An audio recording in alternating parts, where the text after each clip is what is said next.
Shalom Yeladim, look who I have here. Yep, it's our puppets from yesterday, which means it is time for puppet show. Puppet show, it's puppet show time. Puppet show, it's puppet show time. I wonder what we're learning today. Can you guess? It's about the special day during Sfirat HaOmer, which is Lag BaOmer. Day 33 on our Sfirat HaOmer chart is a special day. We're going to learn why with these puppets. But before we start a puppet show every day, we need to count the Omer, count the Sfirat HaOmer, we need to cut another chain. So let's go. For 7 weeks we count the days, we do mitzvot so many ways. We cannot wait to celebrate Matan Torah. Each year we get again a present from Hashem. It is the Torah and we love it so much. Each year we get again a present from Hashem. It is the Torah and we love it so much. Today, here's my chain, is day 13 of Sfiras HaOmer. So I'm going to cut that chain.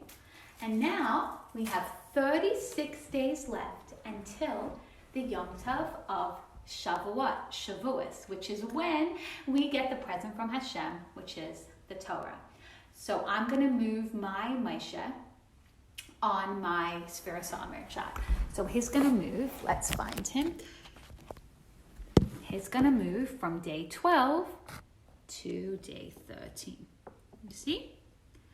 And now we're going to start about the special day that happens on the 33rd day of Sfiras HaOmer, which is Lag BaOmer.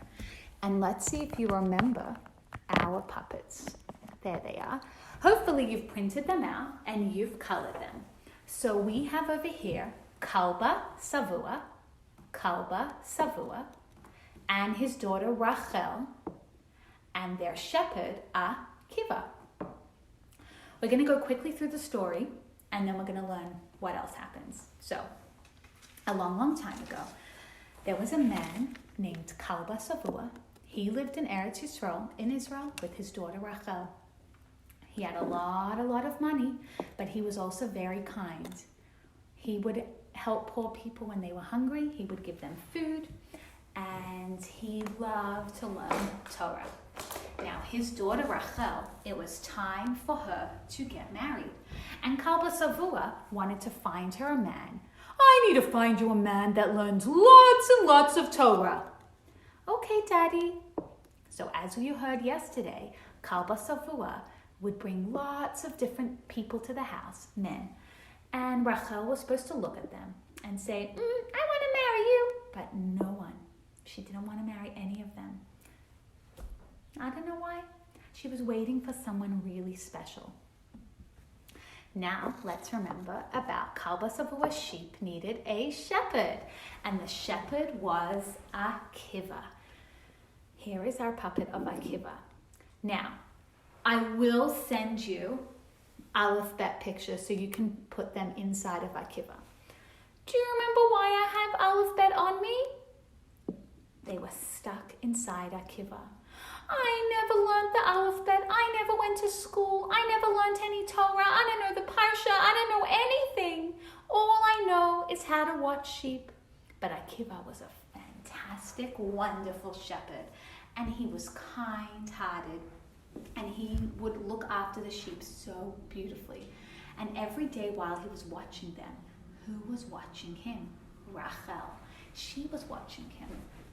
Oh, Akiva seems like such a lovely man.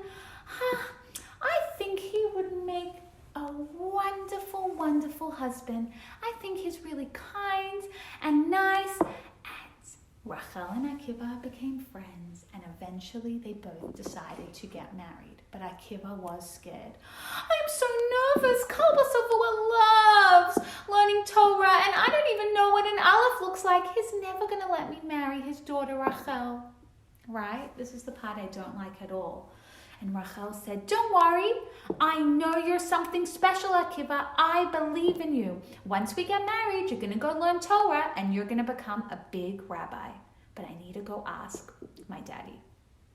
So we're going to put Akiva over here in the field with his sheep. And Rachel is going to ask Kalba Savua if she can marry the shepherd Akiva. You know from yesterday what Kalba Savua is going to say. Daddy, I found someone to marry. Oh, that's wonderful news. Oh, is it Pinchas? No. Is it Ariel? No. Who is it then? And that's when Rachel told Kalba Savua, it's Akiva. I have no idea who Akiva is. Who even is that?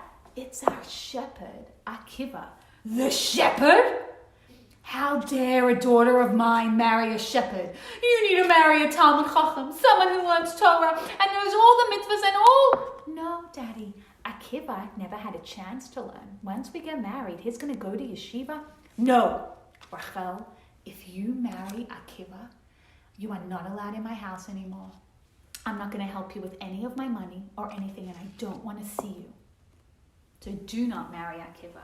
Now Rachel was really brave, and she knew that Akiva was someone special. So even though her daddy, her Abba said, do not marry him, she believed that he was worth it. So she said goodbye to her daddy, and she moved out of his house, which really did make her sad. So we're going to put Kalba Savua away over here, and we're going to turn.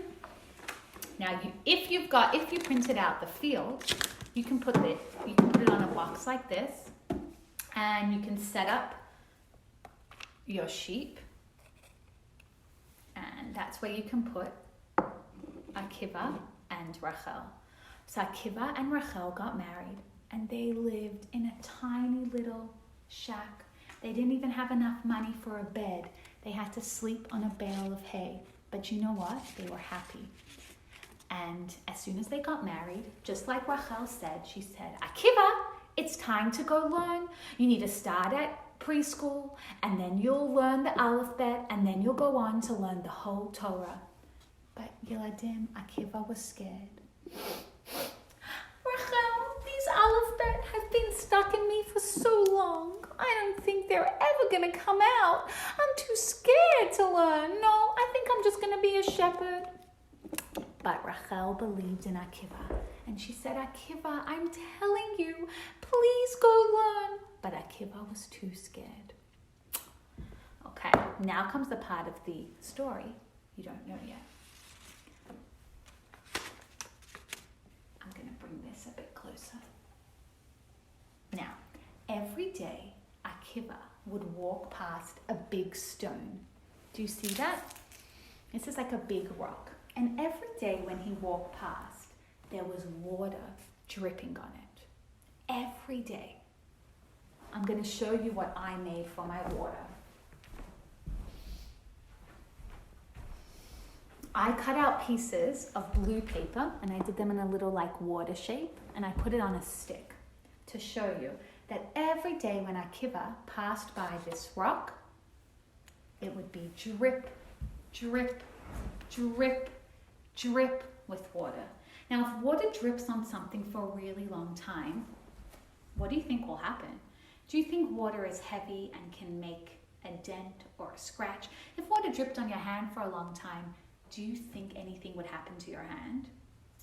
I don't either think so. So let's hear what happened over here.